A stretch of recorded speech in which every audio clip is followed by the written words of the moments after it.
Guys, today we're going to do a mini episode of why you can't solve an emotional problem with a logical solution.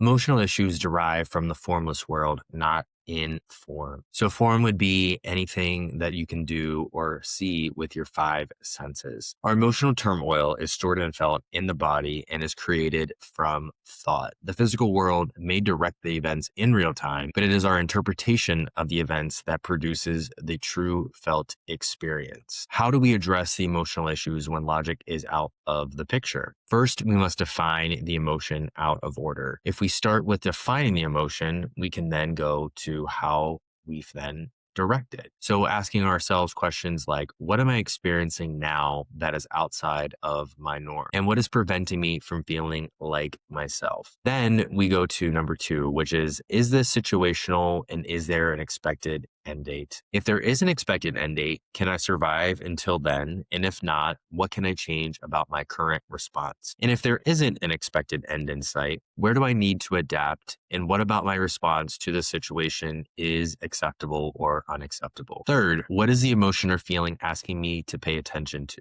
Asking ourselves, is my sadness asking me to grieve the loss that I've been numbing with drinking? Or what is the anxiety I've experienced at work been teaching me about my need to be respected? Additionally, asking yourself, what have you done or failed to do in the past that hasn't gotten you the desired results is a critical step. Usually after this step is where people fail to stay present when we discover the emotion or feeling the work is not done. Lastly, how can I bridge this emotion back to safety? If you remember nothing else, remember this. Emotions can't be solved. They can only be understood. There is no logic until we've developed trust and ensured safety in our nervous system. Like a child who is aiming to redirect our behavior, there's no change until you first develop trust. Remember, emotions can't be solved. They can only be understood.